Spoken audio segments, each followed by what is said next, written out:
Olá, tudo bem? Estamos aqui para a segunda aula da antropologia, dentro do tema da doutrina social da igreja, desse segundo módulo.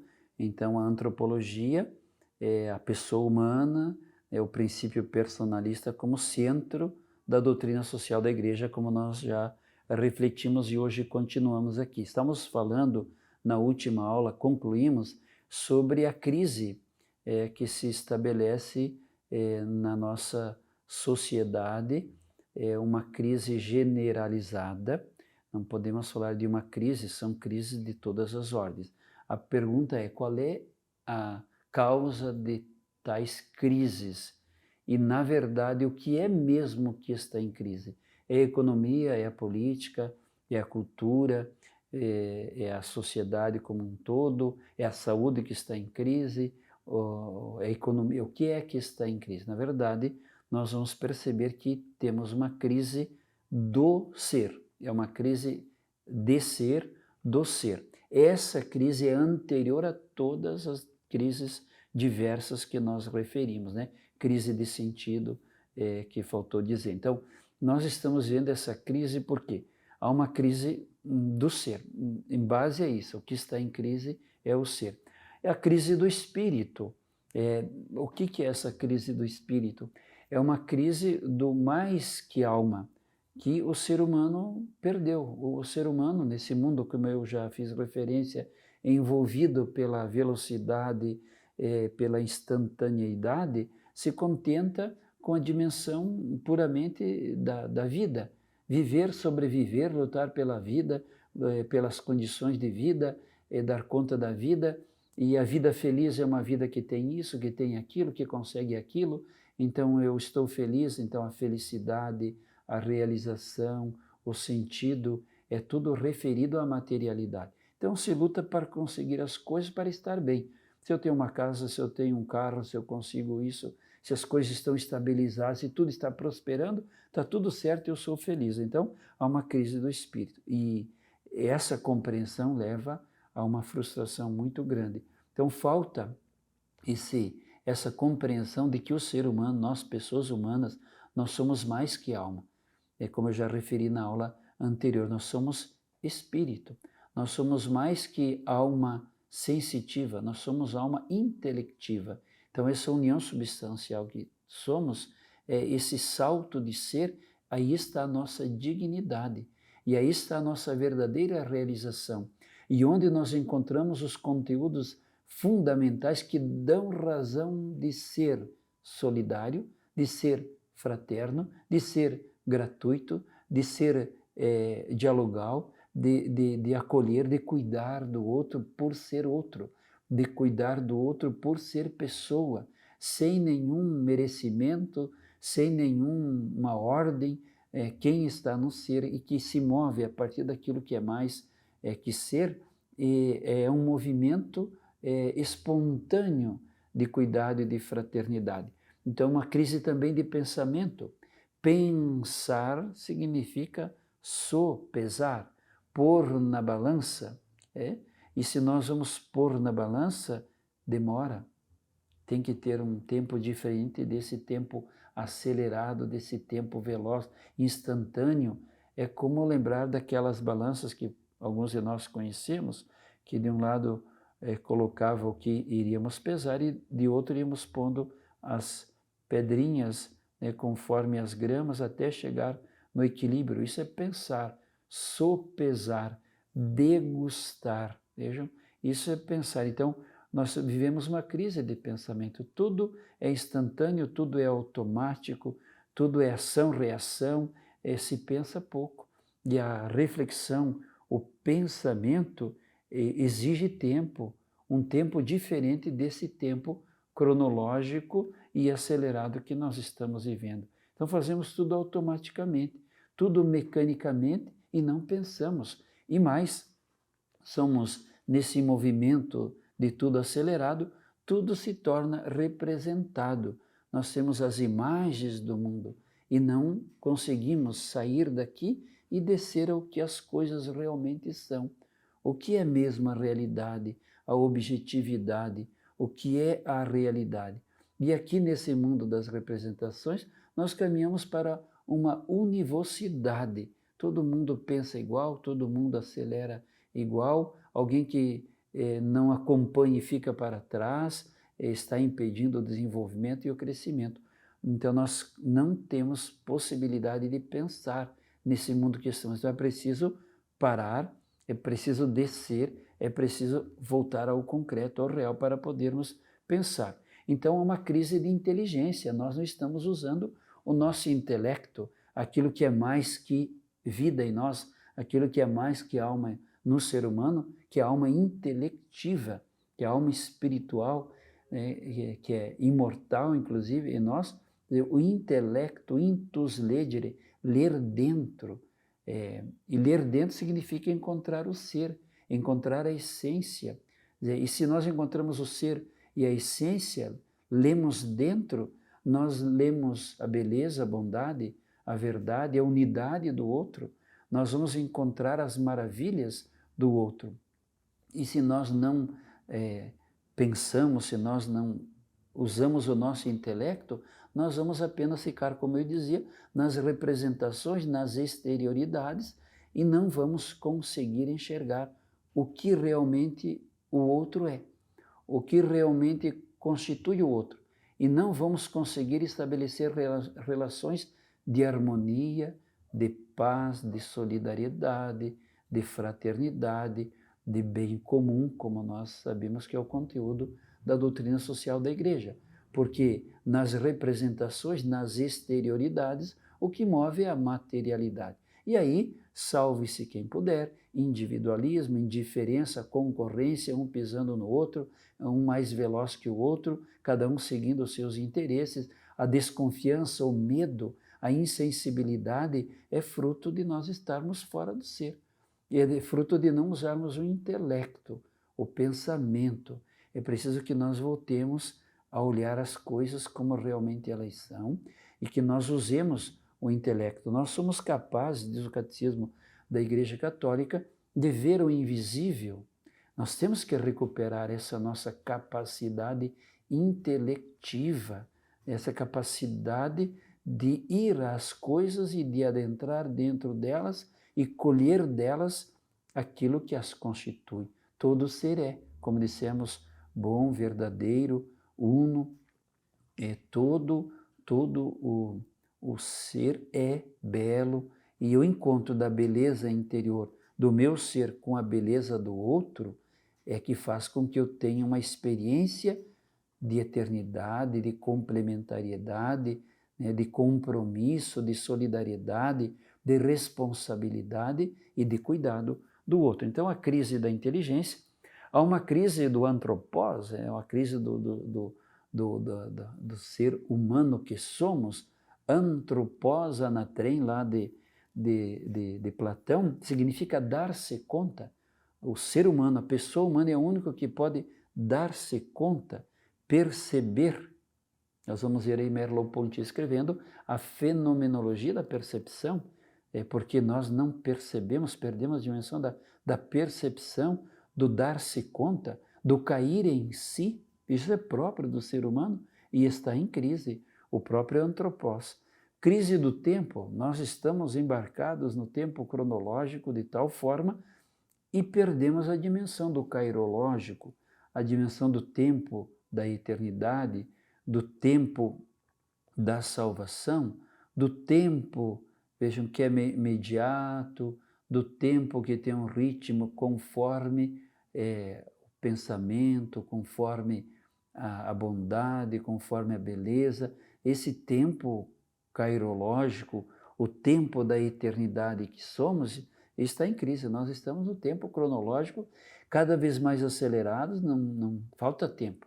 24 horas é muito pouco. Há pessoas aí que estão estudando para propor que o dia tenha 30 horas ou 35 horas, porque 24 é muito pouco. Não dá para fazer tudo o que tem que fazer, e cada dia o sufoco, a agonia de não dar conta, a angústia vai tomando conta, porque são muitas coisas por fazer que não damos conta. Esse é o tempo cronológico. Nós temos que parar o tempo cronológico. Ele foi criado, o tempo cronológico, para nos ajudar a viver o tempo cairológico, o tempo da pessoa, o tempo da eternidade, o tempo da salvação, o tempo da graça, da gratuidade, o tempo da paz, do amor, da harmonia. O tempo cronológico deve servir ao tempo cairológico, mas ao contrário, ele está tão acelerado que não só não serve ao tempo cairológico da graça da salvação, como ele consome também o tempo cairológico. Então vai esvaziando o ser humano daquilo que é próprio do seu ser. E o tempo cronológico, que é o tempo da existência, reduz o ser humano à existência, reduz o ser humano às coisas materiais das quais ele tem que dar conta. Então, vivemos uma crise de sentido, inclusive a falência dos sentidos, né? O tato, o olfato, o paladar, a audição, visão, veja, nós perdemos, né? Nem esses sentidos nós estamos neles. E por falta de perda desses sentidos, nós tocamos as coisas, mas não sentimos que tocamos.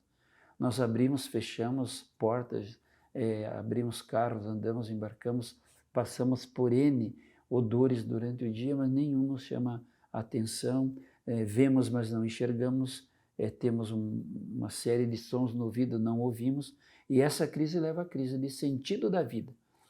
Aristóteles dizia, nada há no intelecto sem que antes tenha passado pelos sentidos. Se nós não estamos sentindo, não tem nada no intelecto. Por isso que muitos não têm o que pensar. Não têm o que pensar. Há um vazio de pensamento porque não toca a realidade. Não vem nada dos sentidos. É como se vivesse no aéreo, né? No ar, ou dentro de uma bolha. E daí nós vemos o fruto de todo o individualismo e a indiferença. Então, as propriedades do ser, como eu dizia, a beleza, a bondade, a verdade, a unidade. Quando nós agimos a partir do ser, quando nós nos movimentamos a partir do ser e nos relacionamos com outro ser, a partir do ser, é uma experiência que se eterniza. Quando a minha bondade toca a bondade do outro, essa experiência não se apaga, ela se eterniza. Quando a minha beleza encontra a beleza do outro, veja, quando o meu amor encontra o amor do outro, é uma experiência que se eterniza e tem uma força e tem um vigor que sempre quando volta à memória é como se estivéssemos vivendo aquela experiência naquele momento. Então todo o vigor, toda a força, toda a energia vem dessa experiência do ser. E nós estamos saudosos, carentes, necessitados como humanidade dessa experiência de ser a ser. Nós estamos saudosos de sermos ouvidos dentro, de sermos encontrados dentro. Lá onde está a nossa beleza, a nossa bondade, a nossa verdade, o nosso amor, a nossa alegria, a nossa felicidade, a nossa realização. Então nós precisamos recuperar o movimento desde o ser para podermos ter essas marcas que não se apagam, essas marcas que permanecem para sempre. E nesse contexto nós vivemos também, por estarmos fora do ser que somos, uma crise também de fé. Hoje nós estamos, como eu dizia, nos contentando com a imaterialidade. Nós temos em nós as marcas da metamaterialidade. O que nos caracteriza no ser, a beleza, a bondade, a verdade, o amor, a solidariedade, o bem comum, a partilha, o cuidado de uns para com os outros, a paz, a verdade, todos esses princípios são de ordem metamaterial, não dependem da matéria, são de antes da matéria. E eles devem dar sentido à vida e não à matéria. Como nós perdemos a referência da metamaterialidade? Porque perdemos nossa identidade. E o ser e a crise que a crise que estamos vivendo é uma crise de ser, de identidade, nos contentamos com a imaterialidade. O próprio Deus dá um exemplo, Deus mesmo se tornou imaterial. Eu acredito em Deus se Ele fizer isso para mim, se Ele cuidar disso para mim, e se Ele resolver essa questão para mim. E quando nós tiramos Deus da eternidade, da metamaterialidade, e trazemos para a existência, misturamos com a existência, nós vamos ter problema com Deus ou Ele vai ter problema conosco. Ao invés de nós nos movermos desde a existência para a metamaterialidade, para a eternidade, de onde está a nossa marca constitutiva e de onde vem nossa dignidade e verdadeira realização, nós estamos tão emaranhados e envolvidos com a existência que nós puxamos Deus para o meio da existência e queremos que Deus resolva os problemas da existência. Isso é uma imagem materializada de Deus. Imaterializamos o amor, a felicidade, imaterializamos tudo que constitui a nossa dignidade. E por isso, como dizíamos, uma vez que a nossa identidade está comprometida, comprometemos a identidade do outro. Então as relações são de competição, são de falta de cuidado, de falta de amor, de falta de ética, de moral, e vamos criando leis, cada vez mais leis, vamos instituindo leis, multas para resolver problemas de pessoas que estão fora do ser. Então nós deveríamos ajudar as pessoas, e como uma proposição de saída desse caminho da crise é de fato a volta ao ser, como nós já vamos ver. Também vivemos hoje uma crise da razão razoável, seja razoável, faça o possível segundo as tuas potencialidades a ser razoável, e desde a modernidade a razão que comanda é a razão racional, a razão geométrica, a razão do experimental, a razão deusa que iria resolver todos os problemas, a luz da razão, o século das luzes, a razão que se apresentou para resolver todos os problemas de todas as ordens. Não há metafísica, não há um conhecimento da razão razoável, não há analogia. Então, tudo foi. O que existe agora é o que pode ser experimentado, o que pode ser medido, quantificado, e essa razão foi absorvida pela ciência e pela técnica, e aí temos uma sociedade tecnificada, com a razão desenvolvida de um modo, de uma proporção muito grande, e perdemos o razoável, perdemos a possibilidade do amor, do carinho, da partilha, de tudo aquilo que constitui a nossa metamaterialidade.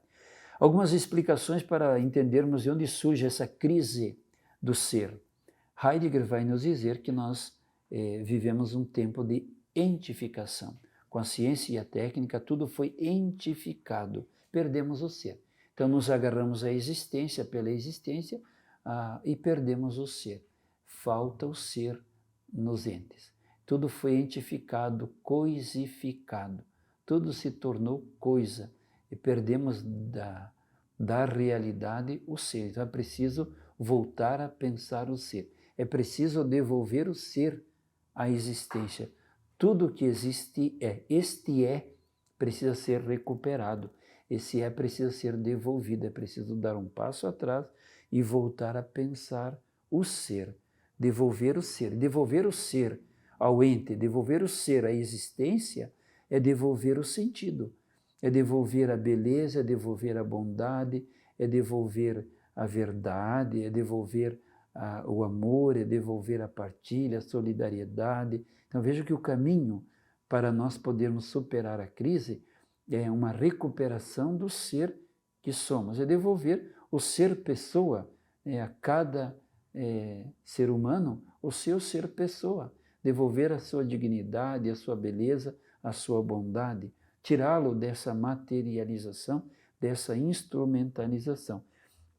Husserl também vai falar sobre, na crise, quando analisa a crise das ciências europeias, Husserl, que é o pai da fenomenologia, é preciso voltar ao momento originário, à coisa em si, ao eidos. É preciso realizar uma redução eidética.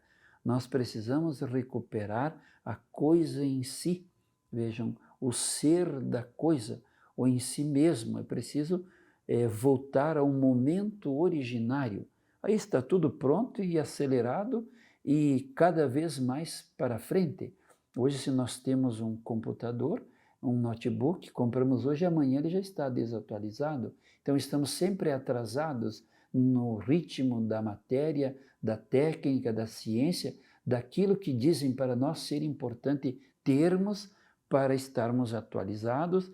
A própria vida, o próprio ser da pessoa humana, ele acaba se tornando parte desse movimento material. E a ansiedade, a angústia por nunca resolver e conseguir nada é o que nós vemos espalhado por aí em todos os ambientes, tantas pessoas que por causa dessa aceleração, o seu ser vira matéria e se reduz à existência, que nem dormem mais, precisam de uma ajuda material também para dormir. Então, é preciso voltar ao momento originário. De onde vem essa caneta? Como surgiu? Quantos passos, né, foram dados para que chegasse aqui? Essa reflexão nós precisamos fazer, é preciso parar para tomarmos a realidade nas mãos e ver de onde vem, qual é o momento originário, né, qual o caminho para chegar aqui. Com isso nós vamos poder tomar consciência de tantas situações que poderiam ser diferentes e que podem ser diferentes. Então nós estamos precisando hoje de uma recuperação do sentido. E tem o prólogo da Paciência de Ser de Paul Gilbert. Paul Gilbert é um padre jesuíta, trabalha na área da metafísica, tem vários livros escritos. Um dos livros dele é A Paciência de Ser, de Paul Gilbert. E no prólogo ele escreve: sem o ser não haveria nada. Sem o ser não haveria nada. Se dissemos que estamos vivendo uma crise de ser, uma crise de ser na existência, se a existência esqueceu o ser, nós estamos caminhando para o nada. Então o niilismo é uma realidade muito mais presente do que nós conseguimos nos dar conta.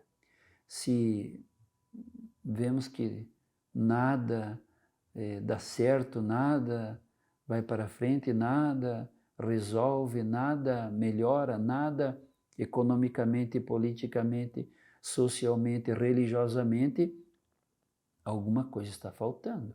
Então, sem o ser, não haveria nada. E se nós estamos dizendo que precisamos devolver o ser para a existência, estamos dizendo que a existência está caindo. A existência pela existência leva ao niilismo. A existência pela existência leva ao nada. Ao nada, né? Nós encontramos muitas pessoas que dizem que a vida não vale nada, que não tem mais sentido, que desaparecer. Vejam, que desaparecer seria a solução. Se eu sumisse agora, tudo estaria resolvido. E é grande o número de pessoas que estão nesse sofrimento. É grande o número de pessoas que se deixaram tomar pelo nada da existência, que perderam o ser. Porque, como dissemos, o ser liga, o ser vibra, o ser eterniza quando há relação de ser com o ser. Quando o movimento é do ser, há a vibração, a energia, o entusiasmo, desde uma flor, desde uma folhagem, que eu contemple o ser dela e que cada manhã olhe para ela e veja o ser dela, a beleza, a bondade e a verdade. Uma flor é razão de sentido para viver. Uma flor. E assim todos os seres que nos envolvem. Então, ora, para nós, homens, não há nada fora do tempo. Até mesmo a eternidade, esse tempo sem limites, é julgada por nós em função do tempo. Ser para nós implica tempo. Intitulamos esse livro A Paciência de Ser. Nossa época não tem mais a paciência de ser. Para Irineu de Leão, o pecado original foi cometido por impaciência. O filósofo deve lembrar aos seus contemporâneos o que eles deixam de lado ao destruírem a si mesmos. Ele lhes lembra hoje as condições de sua subsistência colocada em perigo. Nossa época impaciente age para apagar as diferenças entre os homens. Nossa época impaciente, a época da aceleração, do ritmo acelerado, cada vez mais, né? ela age para apagar as diferenças entre os homens, o princípio da univocidade, e para eliminar aqueles que não suportam essa uniformização. Quem não suporta essa uniformização, de um certo modo, é expulso, eliminado. A impaciência suprime o ser, o tempo e outrem.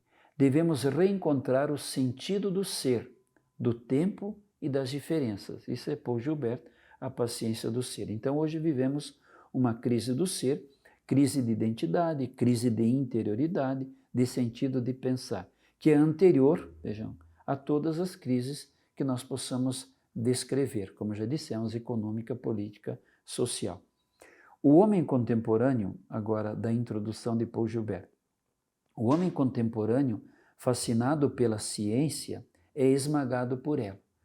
A ciência, por mais eficiente que seja, uniformiza o nosso universo e produz uma cultura mundial em que muitos não se reconhecem. Quantos que sobram? Os sucessos técnicos entusiasmam ao mesmo tempo em que atordoam e inquietam. Precisamos ficar livres de nossa fascinação primária pela ciência. Esta ignora o princípio ontológico, o ser que une diversificando. Ela reduz a diversidade dos entes materiais, à unidade dos princípios formais. Toda esse conjunto de imagens, de representações. O espírito humano exige mais que a ciência para compreender-se no âmago do mundo. O espírito humano exige mais do que a ciência para compreender-se no âmago do mundo. No início de nosso século, Bergson fez uma chamada às nossas culturas empiristas para que houvesse um suplemento de alma. Veja, um suplemento de alma, de interioridade, de beleza, de bondade, de metamaterialidade, de eternidade, um suplemento de alma. O mesmo fez Russell em suas conferências sobre a crise do espírito europeu. Ao tematizar a diferença entre ser e o ente, Heidegger também previne contra os excessos das ciências e das técnicas que entificam tudo. Paul Gilbert, A Paciência de Ser, na página 15 da introdução. Então, há uma necessidade radical de toda a pessoa humana, que é a da identificação. De onde venho? Para onde vou? Por onde devo andar? Por que meu ser e não o meu não ser? Quem é o homem que verdadeiramente eu sou? Então essas perguntas fazemos todos nós e elas estão latentes, mesmo que nós não verbalizemos, mesmo que não paremos para pensar sobre elas, elas estão aí perguntando sobre o sentido e sobre a nossa razão de ser. A obsessão da quantidade dos bens está empenhando a reflexão sobre a qualidade de vida. O processo histórico corre o risco de ser reduzido a parâmetros de pura quantidade. A superprodução de meios para viver sem nenhum sentido de viver. Superprodução de meios para viver sem sentido para viver. Nesse quadro funcionalístico, a interioridade é submetida pela compreensão da função. Vejam, então, a interioridade. Quem é a pessoa? Ela é a sua função. Se exerce bem a função, ele é um pedreiro, ele é um faxineiro, ele é um professor, ele é um diretor, ele é reconhecido pela função. Então, se compreender a função, se fizer bem a função, essa é a sua interioridade, essa é a sua identidade. Quem é tal pessoa? É aquilo que ela faz. Então, é a sua função. Então, é uma inversão. E a racionalidade é subordinada à produtividade. Quem é uma pessoa capaz, uma pessoa inteligente, uma pessoa que tem um QI desenvolvido? Aquela que tem uma habilidade de produção, aquela que dá conta de produzir muito. O homem é reduzido a um elemento contábil da macroestrutura. É absorvido na construção do mundo produzido pela ciência. Então vejam que situação aqui chegamos nós, pessoas humanas. Como eu dizia, esse quadro que estamos vivendo com essas dificuldades todas e essas crises todas de ser, elas exigem que nós reflitamos e recuperemos os conteúdos essenciais da doutrina social da Igreja. Os princípios da dignidade, da solidariedade, subsidiariedade, o bem comum, a paz, a liberdade, a verdade, a justiça. Vejam, são todos conteúdos que nós precisamos recuperar e que partem do ser, de uma visão, de uma compreensão do ser que somos. Se nós nos damos conta que é o ser que está em crise, né, que nós precisamos revitalizar o ser para que a existência econômica, política, social, cultural, religiosa tenha um outro sentido, uma outra direção, um outro movimento, aí sim nós estamos num caminho que propõe a doutrina social da Igreja pensarmos e então também nos entusiasmarmos. Então, a originalidade e a dignidade da pessoa humana. São Tomás de Aquino diz que a alma é a forma substancial do corpo humano, ou seja, o ato que permite ao corpo de ser participante da humanidade, da vida, da existência mesma. Então, o que nos põe na existência é o ato pelo qual nós vivemos, que é a alma. A alma é o ato de ser do corpo, então essa união substancial. O mesmo é a alma que concede ao corpo de ser corpo. Não existe uma outra forma que o determine e o fixe como corpo. A alma que o transcende com seu ato de ser possui também a virtude de constituir o corpo em uma firme e suprema unidade com ele. Então, o ato de ser da alma é que constitui o corpo. Diz aqui o Neves, São Tomás de Aquino, Doutor Humanitas, a grande perfeição da pessoa vem do fato que ela é uma forma única e peculiar de ser, no ser em modo autônomo, racional, espiritual e pleno. Tratando-se, porém, da pessoa humana, é necessário reafirmar fortemente a noção do composto humano. Reafirmar, isto é, que a pessoa humana não prescinde do corpo, mas subsiste na matéria incorpore e, portanto, a espiritualidade da pessoa humana só pode ser encarnada. Então, com o termo pessoa se indica a originalidade do ser humano, na sua concreta e irrepetível realidade individual. Por esse motivo, ao conceito de pessoa é associado aquele de dignidade de existência, que possui valor de fim ao afirmar por si mesmo e de não ser usada como meio por outros. Ramon Lucas escreve no Homem, o Espírito Encarnado. A pessoa é, portanto, fim em si mesma, é autônoma. Esta é a sua autêntica dignidade, porque foi criada por Deus em tal modo a poder dirigir-se por si mesma ao absoluto. Se é fim em si mesma, ninguém pode usá-la como meio. Então, a própria existência nossa tem a marca, vejam, do ser, do ato de ser, a marca da eternidade, e é essa que deve nos mover. E nós devemos ser olhados, devemos ser considerados, devemos ser tratados a partir da nossa dignidade e especificidade, a partir do ser que somos, a partir do ato que ser. Então, a pessoa é uma realidade que comporta um valor, em certo sentido absoluto, como já dizíamos antes, e não é condicionada por nenhuma realidade inferior ou do mesmo nível. Por esse motivo, deve ser sempre respeitada. A atitude de respeito à pessoa é o reconhecimento da sua dignidade. Então, nós respeitamos a pessoa pela sua dignidade. Escreve Pavan e Milano. A insuprimível dignidade do homem, de cada homem singular que existe e é dotado de razão e liberdade, se resume exatamente no seu dizer-se e ser pessoa. Então, a insuprimível dignidade. Então, não tem como tirar. Veja, não é algo que alguém atribui, que alguém confere, não é algo que está a serviço de um interesse ou que responde a uma compreensão ideológica, a um partido de posições ou a uma instituição, a um órgão. Não. A dignidade da pessoa humana é constitutiva da pessoa humana.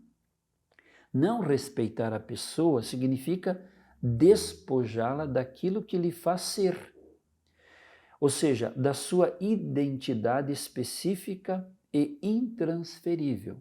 Então vejam como é bem profundo isso, desrespeitar a pessoa é despojá-la daquilo que é a sua razão de ser, daquilo que é a sua identidade específica e intransferível. Então, quando nós vemos na nossa realidade ou ao longo da história a falta de respeito pela pessoa humana, na verdade o que está sendo comprometido é a sua dignidade, que não é alguém que confere a ela. Dizer que a pessoa tem um valor absoluto é o mesmo que dizer a pessoa deve ser considerada sempre como fim e nunca como meio. Ela é sempre meta, nunca um instrumento, e essa instrumentalização da pessoa, tanto nos modelos ideológicos totalizantes de ordem absolutista, materialístico, comunista ou capitalista ou neocapitalista, é da mesma forma a instrumentalização da pessoa. A pessoa é um absoluto relativo, mas o absoluto relativo somente é enquanto depende de um absoluto radical, que está acima e do qual todos dependemos. Storck nos Fundamentos de Antropologia. Então, a razão própria e específica de tal dignidade da pessoa humana não é simplesmente a natureza humana comum da qual participa junto com todos os outros bilhões de seres humanos, mas o seu ser propriamente pessoa, única e irrepetível, é único na pessoa, irrepetível, esse ser pessoa, escreve São João Paulo II, Amor e Responsabilidade. Não basta definir o homem como indivíduo da espécie Homo, nem mesmo Homo sapiens. O termo pessoa foi escolhido para sublinhar que o homem não se deixa reduzir na noção indivíduo da espécie humana, que existe nele qualquer coisa a mais, uma plenitude, uma perfeição de ser particular, que não se podem atribuir outra a não ser a palavra pessoa. Então, aquilo que nós já dissemos, e aqui São João Paulo II confirma, há um salto de ser, há alguma plenitude de ser no ser humano. Então, nós somos mais que vida, e nesse sentido a nossa dignidade está acima por sermos marcados pelo ato de ser criados por Deus e por termos em nós esse mais que alma, essa plenitude de ser. Veja, nós somos mais que um cachorrinho e que um gatinho, que uma plantinha. E isso não significa dizer que devemos destruir a natureza, não. Há um princípio também da doutrina social, que é o cuidado com toda a natureza. O Papa Francisco escreve a Laudato Si, louvado seja meu Senhor, sobre a Mãe Terra, sobre a nossa ecologia, sobre tudo que precisamos cuidar. Não significa descuidar. Pelo contrário, quem está no ser e se move desde essa plenitude de ser, cuida da plantinha, cuida do animal, cuida de tudo que existe, tem uma relação de comunhão com tudo, de fraternidade com tudo. Há uma fraternidade universal. São Francisco de Assis, né? O irmão universal, essa comunhão de ser com toda a criação, irmã terra, irmã sol, irmã lua. Então não significa dizer, ao dizer que nós somos mais que ser, que temos uma plenitude de ser, que nossa dignidade está além, não significa dizer que os outros são menos no sentido de que devemos descuidar. É o contrário. Quando nós encontramos essa verdade do ser que somos, nós cuidamos. Quem está no ser, cuida. Quem está no ser enxerga, ouve, percebe e cuida. Se tem um copo caído no chão, na rua, quem está no ser junta e põe no lixo. Ele não espera uma lei ou perguntar quem foi, quem jogou, não fui eu, não é problema meu, é problema do outro, vamos chamar a polícia. Não, quem está no ser cuida, quem está no ser se move para o cuidado. Quanto mais na plenitude do ser, mais cuidado, mais responsabilidade, mais solidariedade, mais cuidado com a criação, com a natureza. Enxerga aquele que está no ser, o ser do outro, e vê a beleza, a bondade e cuida. Então não podemos distorcer ou achar que quando dizemos que nós somos mais que um cachorrinho, a nossa dignidade é mais que um cachorrinho, que um gatinho. Por isso, cuidado, as mães que dizem, meus filhos, e aparece um menino e um cachorrinho, ou o cachorrinho foi elevado em dignidade e está igual ao ser humano, ou esse filhinho desceu em dignidade e está igual ao cachorrinho. Tomem cuidado, aqui a reflexão se estenderia para podermos perceber que há um movimento de igualar tudo, como eu dizia antes, com o termo vida. Tudo que vive tem dignidade, temos que cuidar da vida, vírgula, a dignidade da vida humana, estamos vendo, ela tem uma plenitude de ser, a marca da eternidade. Então, nesse sentido, também para Santo Tomás, a pessoa é o que existe de mais perfeito em toda a natureza. O que existe por si subsiste em natureza racional, o que implica pertencer à pessoa, seja a natureza especificamente humana, seja também a individualidade deste ou daquele homem. A pessoa é, portanto, esta concreta totalidade substancial que possui e exercita a existência, age com liberdade e possui a suprema vocação de ser ordenada a contemplar a Deus. A dignidade, então, da pessoa está no fato de ser de si e no possuir tudo o que é próprio da natureza racional, intelectiva, a alma intelectiva, ser racional. É isso que nós precisamos recuperar, que é próprio do ser humano. Quando nós desconsideramos esse aspecto, então nós conseguimos achar e entender e a julgar que o conhecimento sensitivo ele é melhor, né? É melhor ter um cachorrinho em casa do que uma pessoa. Isso é grave. Nós desconsideramos a dignidade e a especificidade do ser humano, da pessoa humana. Então, ser pessoa é muito mais do que a vida consciente de um homem também, ou de sua comunicação com os outros.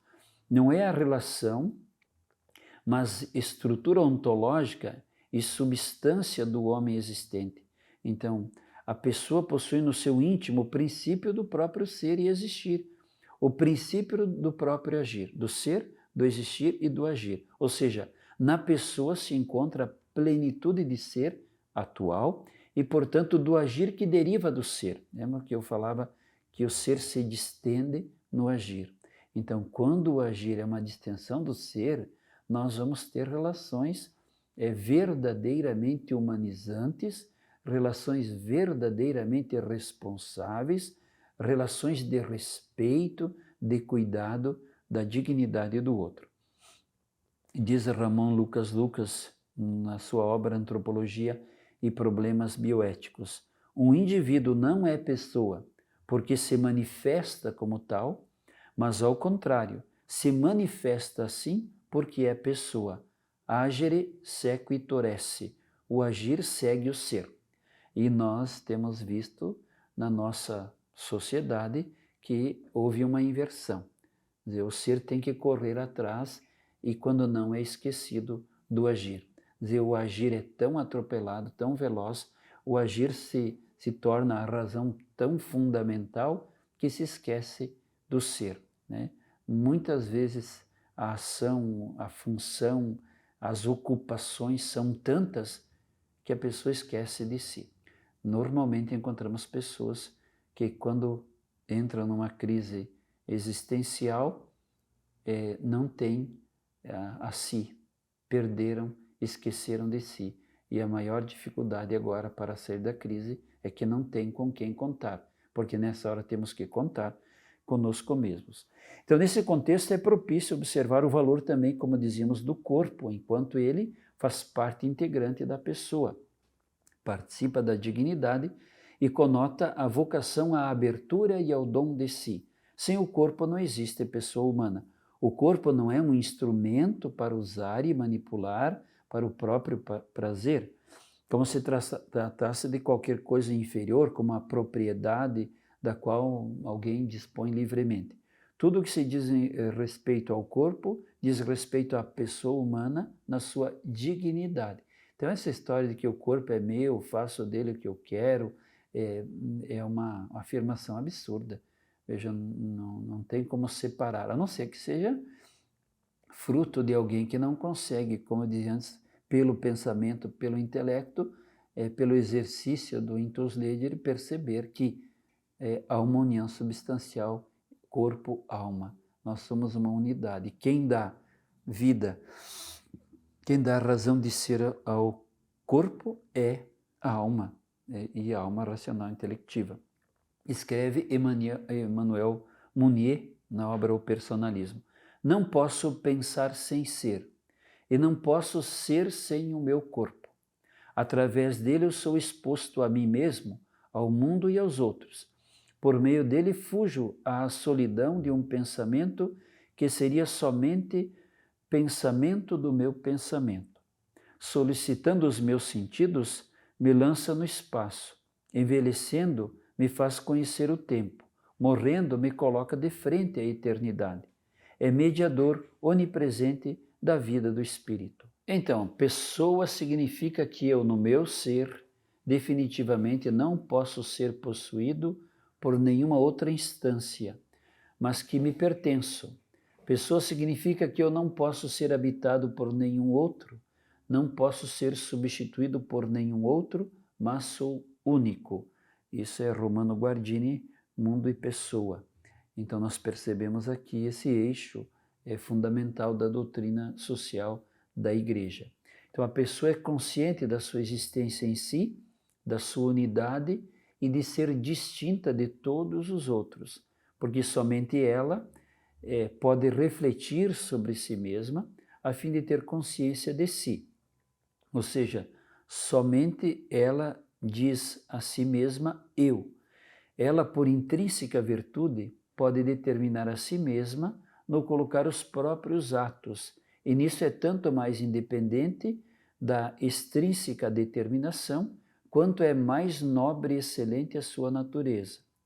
E tanto mais perfeita é e pode ser, e é de fato, fim imediato ou mediato, segundo a ordem diversa das suas perfeições, às quais as outras criaturas são ordenadas como meios para aquilo que nós estávamos conversando. Porque somente ela pode, em qualquer modo, ter razão de fim e, por tudo isso, pode ser sujeito de direitos.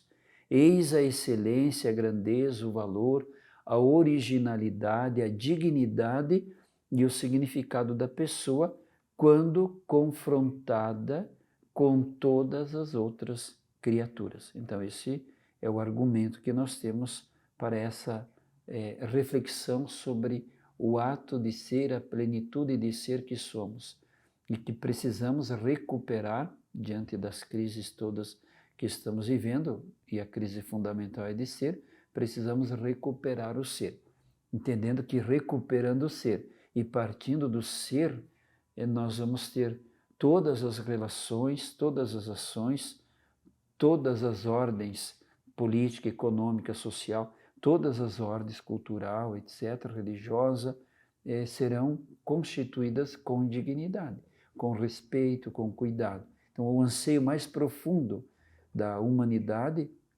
é aquilo que a pessoa carrega no mais profundo do seu ser. Diz Senati em Antropologia Filosófica, o homem é o centro paradigmático do ser. Sem o homem, o mundo e a história não teriam sentido. E se a experiência não fosse humana e humanizada, não existiria qualquer coisa de vital. Os homens mesmos, sem um referimento próprio em cada um, seriam estrangeiros, coisas, objetos, engrenagens anônimas. O homem, então, deve qualificar-se como identidade e unicidade, em si mesmo e por si mesmo. Identidade e unidade são os constitutivos da pessoa. Unidade e identidade. Há uma dimensão e uma marca fundamental no ser humano que é o seu fim último, que o fim último da pessoa humana é o próprio Deus. Do que acabamos de refletir, podemos concluir que a essência da pessoa, em última análise, seu ser, está em relação com Deus.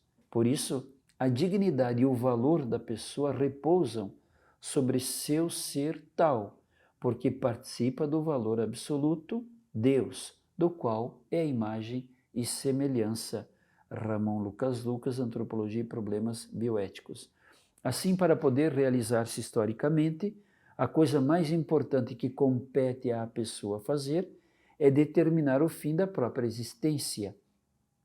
Essa eleição do fim que a pessoa faz implica a realização, o sentido da sua vida. Levamos no nosso ser a atração do fim, do bem de Deus. Deus não está presente em nós simplesmente mediante a sua ação criadora e motora, mas também como centro de atração, conclusão de desejo, causa e fim, sendo somente a dupla expressão no complexo dessa simples e inefável consciência do ser em si. Isso é De Finance no Ságio sobre o agir humano. No fundo, é uma obra de sabedoria, porque o fim como causa das causas é também o princípio que põe ordem em tudo. Segundo Aristóteles, é função própria do sábio ordenar. Para Santo Tomás de Aquino, o fim em que consiste na felicidade da pessoa não pode ser reduzido a um bem imanente, transitório, porque a felicidade é um bem perfeito, lembram? Metamaterial, que realiza plenamente o desejo. De outra maneira, não seria fim último se permanecesse qualquer coisa por esperar, qualquer coisa de não satisfeito. E o objeto da vontade é o bem total. Por isso, nada que não seja o bem total é capaz de apagar o desejo mais profundo da pessoa. E é exatamente por isso que o bem total, fim último, só pode ser encontrado em Deus, pois todas as coisas imanentes possuem um bem limitado, parcial. Então, nós percebemos que esse fim último da pessoa humana é o próprio Deus. Nesse sentido, nós refletimos então que precisamos recuperar em cada um de nós, com pessoas humanas, essa dimensão da interioridade, porque no profundo do seu ser, de cada pessoa, constitutivamente, encontra uma relação subsistente para com Deus. O seu ser é, por essência, religado, religioso, sagrado, divino. Significa que a pessoa é capaz de Deus, conhecendo e amando. Lá no Catecismo da Igreja Católica nós vamos encontrar esta reflexão. A primeira definição que se possa fazer da pessoa supõe esta constituição ontológica, ser recebido, participado, o ser, o ato do ser. Antes de encontrar a sua liberdade, a pessoa encontra em si mesma o dom da sua natureza. Por esse motivo, não encontra em si todas as causas e razões explicativas do seu ato de ser. Não exaure a profundidade do seu logos e permanece como questão maior para si mesma. Somente quando aquele que a originou com cuidado e providência especial, que a fez à sua imagem, que a fez pessoa, é que pode ser buscado como causa, que explique e satisfaz esta carência de ser em plenitude. Se pode dizer que a raiz, o ser primeiro e pessoal de cada pessoa, está em Deus. A pessoa possui uma relação direta com o absoluto. Somente nele ela pode ter a sua suprema suficiência. A sua pátria espiritual é todo o universo do absoluto. O que se encontra no mais profundo da dignidade da pessoa humana é que ela não há somente com Deus a semelhança comum que possuem as outras criaturas. Ela lhe assemelha propriamente, ela é a imagem de Deus, porque Deus é espírito e ela procede dele, tendo por princípio de vida uma alma espiritual, um espírito capaz de conhecer, amar e ser elevado pela graça a participar da vida mesma de Deus, para conhecê-lo e amá-lo no fim, como ele mesmo se conhece e se ama. Essa é uma reflexão, é um texto, A Pessoa e o Bem Comum, de Jacques Maritain. Então, por seus atos de conhecimento intelectivo, a pessoa chega a possuir toda a realidade e a identificá-la consigo mesmo, com a intimidade de uma possessão metamaterial, e mediante ela descobre a suprema realidade divina. Essa atividade teorética não somente lhe aperfeiçoa, com uma aquisição que lhe enriquece soberanamente, mas constitui a mais alta perfeição humana e a individualidade concreta do homem itinerante em sua realidade integral, essencial e acidental, que encontra em Deus seu fim último e imperiosa beatitude. Então aqui nós recuperamos aquilo que dissemos, que há em nós uma marca de perfeição fundamental, a alma espiritual, o intelecto, nossa capacidade de pensar, né, que é a nossa inteligência. Em virtude de sua metamaterialidade, a pessoa conhece o fim enquanto tal, o que lhe permite ter o domínio de sua própria inclinação e mover a si mesma até seu fim. O per se agere do indivíduo subsistente racional, pessoa, se revela assim como agere ab intrínseco. Junto a esta capacidade de automover-se, São Tomás sublinha também o caráter dependente dos seres intelectuais criados, enquanto se encontram determinados por sua própria natureza e, em últimos termos, dependem da ação divina. O intelecto necessita ser iluminado por Deus com os primeiros princípios e a vontade necessita ser movida por ele até o fim último. A pessoa não se realiza como fim em si, ela só se realiza escolhendo e se orientando para o seu fim último, que é Deus, Então, nós percebemos assim a importância, né, de desenvolvermos e de caminharmos, ou de nos movermos a partir do ser que somos. E a mais profunda dignidade, então, do ser que somos, vem de sermos imagem e semelhança de Deus e de sermos capax Dei, como nós estudamos na nossa teologia. O homem é capaz de Deus. Essa é a marca, então, da nossa dignidade. E ao invés de nós encontrarmos a perfeita realização em qualquer coisa material, em qualquer coisa da existência, nós encontramos a perfeita realização e a plenitude do ser em Deus. Por isso que nós devemos marcar a existência, nos movermos na existência pela força do ser. De essa plenitude do ser, de ser que somos, ela deve se espalhar, né, na existência.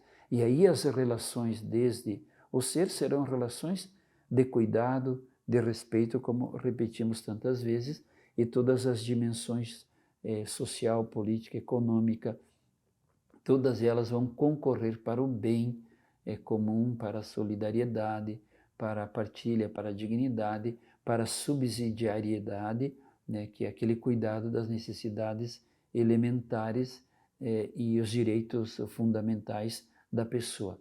E é claro, desde essa compreensão do ser pessoa, todas as dimensões ganham uma significação importante, porque, de fato, desde o ser nós somos intersubjetividade, historicidade, como eu dizia antes, corporeidade, sexualidade, todas as dimensões, elas ganham, né, uma perspectiva, uma orientação, um direcionamento que vai planificar o ser humano e que vai trazer um encantamento, uma alegria.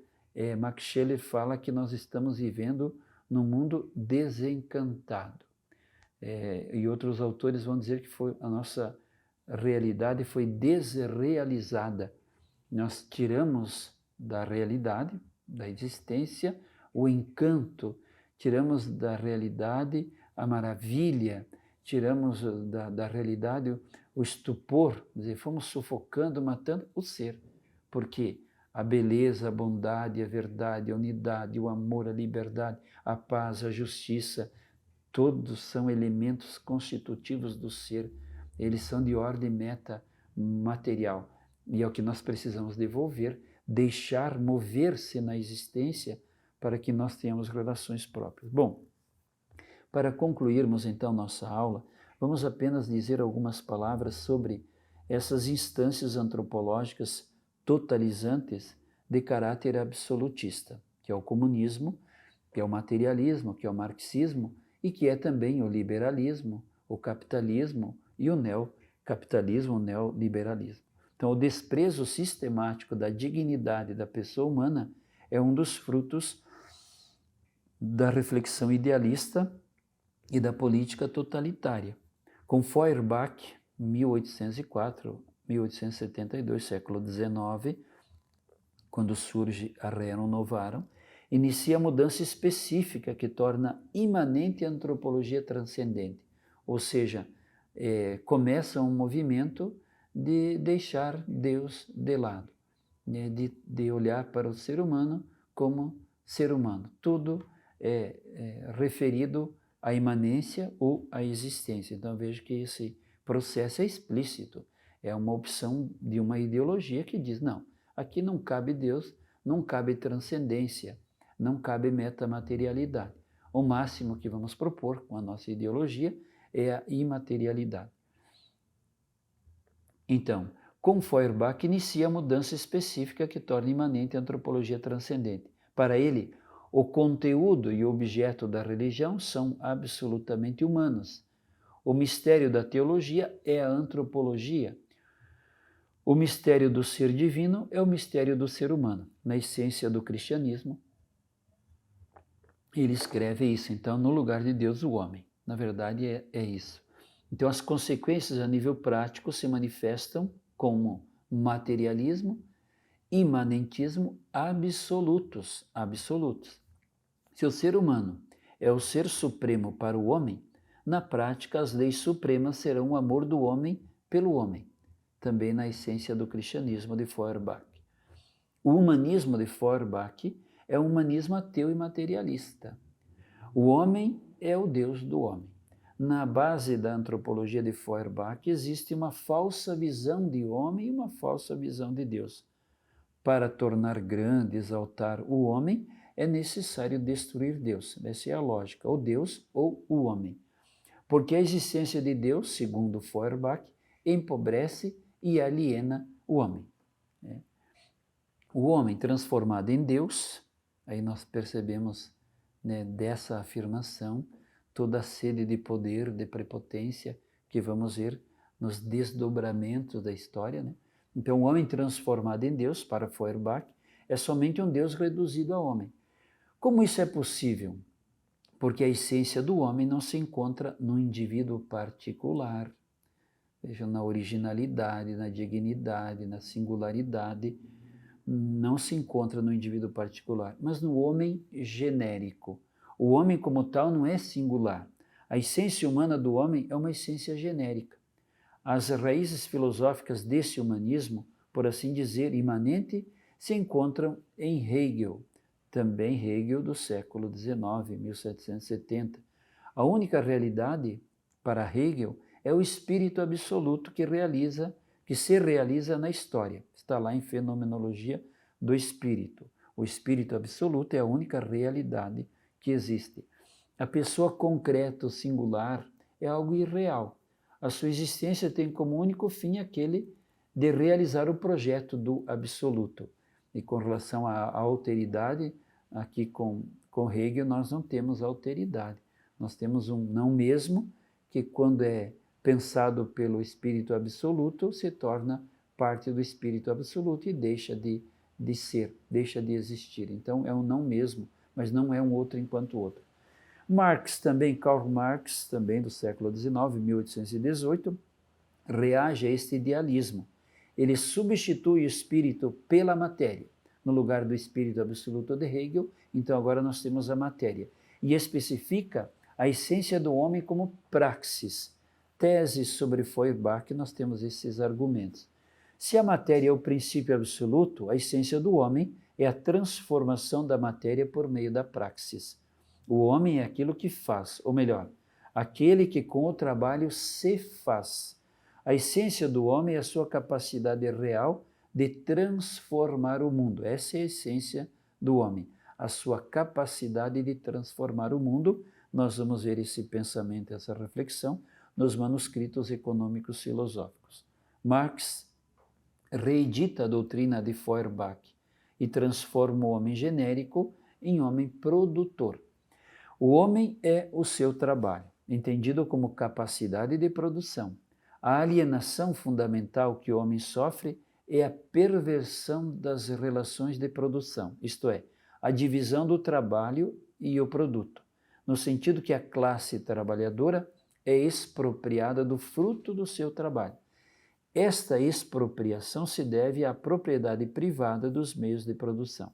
A classe trabalhadora tem a necessidade desses meios para produzir os produtos, mas, assim como esses meios não são seus, não pode apropriar-se do fruto do seu trabalho.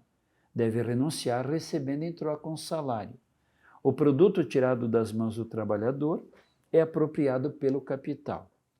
Assim como o produto vale mais que o salário pago ao trabalhador, nasce a mais-valia, o plus-valor, que é a diferença entre o valor do produto e o que é pago ao trabalhador.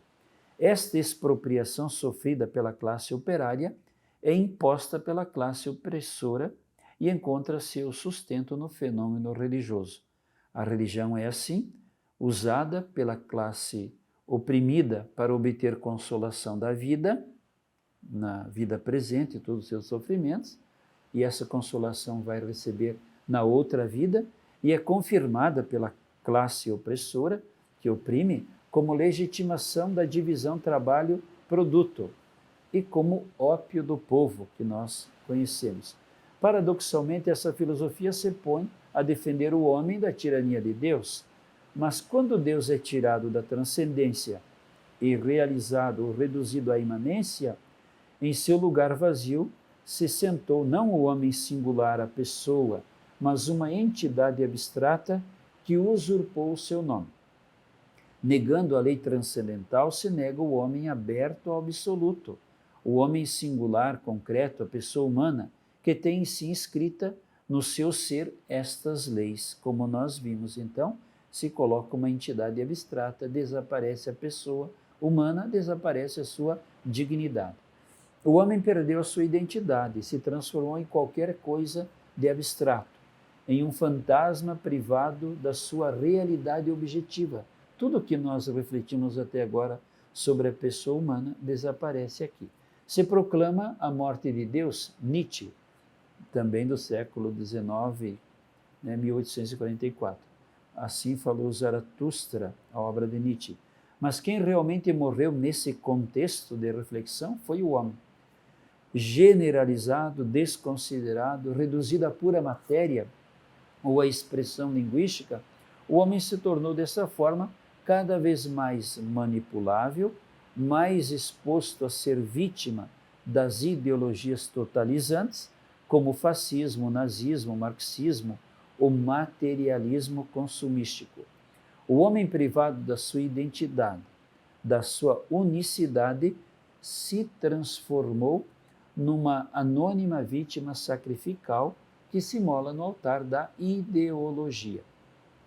Tudo se torna lícito quando o homem, o indivíduo singular, se dissolve em uma entidade abstrata.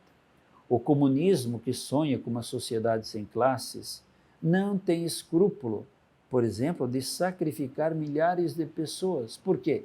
Porque o fim justifica os meios, mesmo os meios mais atrozes.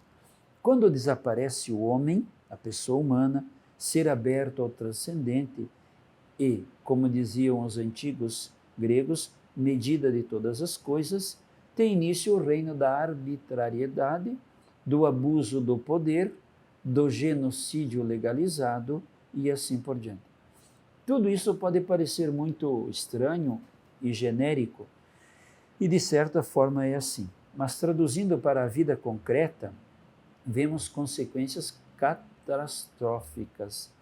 Mas vemos, por exemplo, o fascismo, o nazismo, que foram mais ou menos identificados com o espírito absoluto de Hegel e Benedetto Croce, e ao marxismo-leninista, o super-homem de Nietzsche, enquanto se identificou com a matéria absoluta. E o homem, enquanto ser singular, a pessoa humana, concreta, irrepetível, onde está a pessoa humana?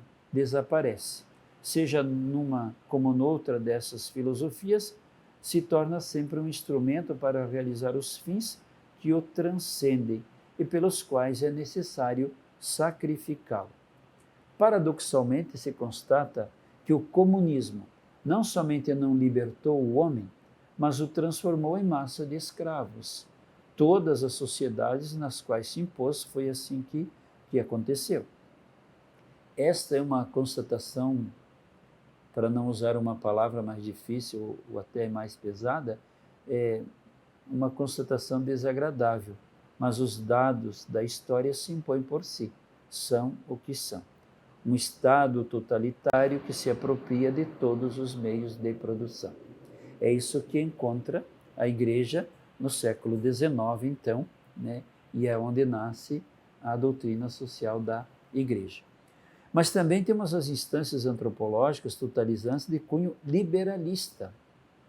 As tendências absolutistas não são exclusivas dos regimes políticos totalitários de esquerda ou de direita, que sejam. Essas tendências absolutistas, estão presentes de forma mais velada nas sociedades assim chamadas liberais e democráticas. Se no comunismo o homem é reduzido à massa, no capitalismo liberal se torna objeto de mercado, oprimido pelo mecanismo de produção. O capital desempenha um papel decisivo no sistema e, de certa forma, age quase independente da vontade do homem. É um monstro que devora todos os obstáculos que encontra no caminho, um sistema que obedece somente às leis do próprio desenvolvimento. O capitalismo, na sua forma de liberalismo puro, descarta por princípio todas as regras morais e não busca outra justificação fora de si mesmo. É um sistema injusto no qual o capital é tudo e o indivíduo, a pessoa, o singular, se torna somente um objeto e um instrumento. Como nós vimos, nunca a pessoa deve ser tida como instrumento, como meio, mas sempre como fim. Então, se torna para o capital um instrumento para o crescimento do capital. E é isso que importa. Então, a diferença em relação ao comunismo está no fato que, historicamente, o capitalismo não se realizou nunca de modo puro. Nenhum Estado defendeu desta forma um capitalismo puro ou impôs com violência uma forma de capitalismo sobre os outros Estados. Mesmo que seja verdade, o princípio básico do capitalismo liberal, o bem-estar econômico, invadiu a sociedade como um todo, se tornando um princípio absoluto. O consumismo tornou as pessoas escravas ao induzir as pessoas a comprar não o que tem necessidade, mas o que o mercado, o que a moda propõe como necessidade. A realização da pessoa não consiste mais em ser pessoa, mas no possuir bens materiais, como nós já fizemos referência. Esse consumismo é o inspirador do permissivismo, que está destruindo a nossa sociedade ocidental, que se tornou escrava de uma moral libertária.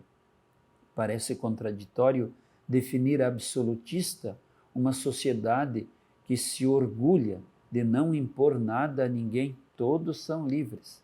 Mas o permissivismo consumístico é um verdadeiro absolutismo da libertinagem. O que significa absolutismo da libertinagem? Significa que a sociedade não respeita as leis de um desenvolvimento harmônico. Nela existem partes que agem sem respeitar o direito dos outros. Assim, por exemplo, quem considera que a única forma para realizar-se é a liberação da libido, Freud, justificará lícito qualquer meio para chegar a esse fim. A sociedade permissiva é uma sociedade falsamente livre, e isto por um motivo fundamental. Querendo permitir tudo, não garante nada.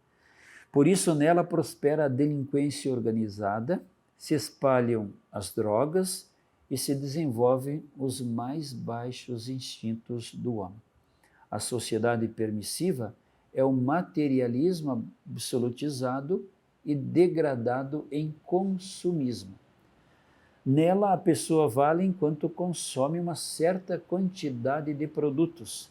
Essa absolutização do bem-estar econômico é tanto mais malévola quanto mais se apresenta como libertação e não como absolutismo.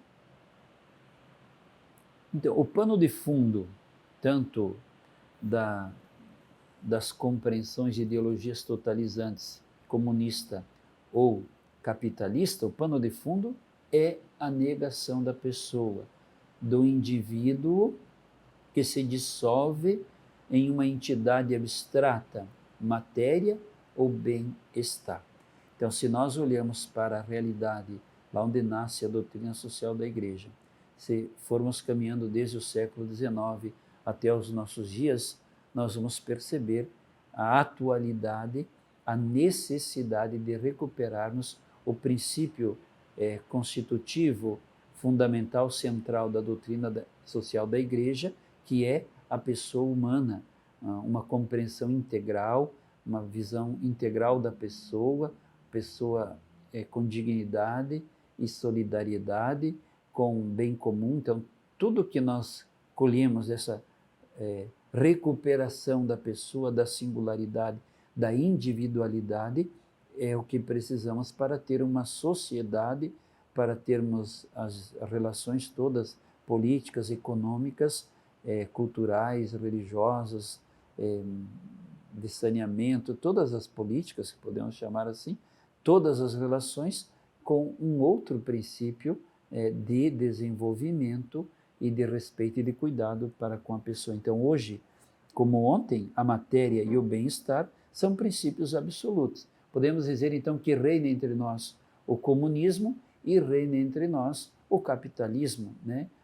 Tanto uma como outra proposta absolutizante está reduzindo a dignidade da pessoa humana. A solução, um caminho, é refutar todas as ideologias totalizantes. É preciso ter coragem para dizer não ao materialismo, e só um exemplozinho para ir finalizando, é quando nós encontramos um adolescente que diz: mãe, eu não irei mais à escola. É muito sacrificoso ficar aprendendo matemática, português, inglês, história, para eu concluir todos esses anos de estudo e ter uma profissão para ganhar dinheiro. Eu posso, sem ir na escola, ganhar dinheiro aqui no meu celular. Inclusive, eu já estou ganhando. Mãe, olha aqui, eu já estou nesse joguinho, olha quanto que eu estou lucrando. É uma reflexão assustadora. De ouvir isso de um adolescente. Primeiro, a educação se transformou num meio de profissionalizar para ganhar dinheiro. A educação, que todos nós propagamos como caminho de libertação e de recuperação da dignidade da pessoa humana, como nossos adolescentes estão envolvidos pela materialidade. Se precisa estudar para ter uma profissão e ganhar dinheiro, e ainda eles dizem, ó, tem muita gente que tem uma profissão e está desempregada, não está ganhando dinheiro. Então, eu vou ganhar dinheiro aqui, não preciso passar por todo esse processo custoso, e também a mãe e o pai não vão precisar gastar tanto comigo na escola. Olhem que reflexão absurda, e então nós entendemos como o materialismo é consumístico, esse liberalismo, essa libertinagem, né, que vem com o consumismo está presente, da mesma forma como a matéria continua sendo, então, a matéria continua sendo um absoluto para as pessoas, e o bem-estar. Todo mundo quer bem-estar, o que importa é ter bem-estar, sem fazer sacrifício, sem esforço. Cada dia mais a humanidade deseja um bem-estar. Então, esse princípio absoluto do bem-estar e da matéria, né, que desfiguraram tão grandemente a dignidade da pessoa humana, nós estamos vendo muito presentes nos dias de hoje. Por isso nós entendemos a importância da doutrina social da Igreja. Então, é preciso dizer não ao materialismo, ao racismo, ao comunismo, ao consumismo, ao bem-estar econômico como princípio absoluto. A alternativa a essas propostas é o retorno à pessoa, é o retorno à dignidade e à originalidade da pessoa, ao ser que somos, a afirmação da individualidade pessoal. É preciso voltar, como dissemos, não para um intimismo, não para um solipsismo, não para um fechamento, mas para um centro desde onde podemos irradiar proposições de uma sociedade justa, fraterna, solidária, onde todos os direitos sejam respeitados, de liberdade, de paz, de justiça, de verdade. Como diz Fabro, e assim concluo, salvar o singular do nivelamento da multidão, da massa, defender os direitos da pessoa frente à exploração da sociedade e do Estado. Cornélio Fabro, Problemas do Existencialismo. Eu agradeço a você que acompanhou esta reflexão. Os conteúdos são muito amplos, como podemos perceber, mas se nós conseguimos entender essa chave de leitura, uma tentativa de uma reflexão, desde onde parte a preocupação da doutrina social da Igreja, qual é o seu centro, a pessoa humana, a sua dignidade, uma compreensão integral da pessoa humana, e que essa compreensão do ser que somos remete a princípios que são de ordem metamaterial, e que é esses que nós precisamos recuperar para termos relações entre nós harmônicas, saudáveis, respeitosas e dignas. Então nós demos o passo no caminho que tínhamos que dar. Muito obrigado e Deus abençoe a todos e boa continuidade no terceiro módulo.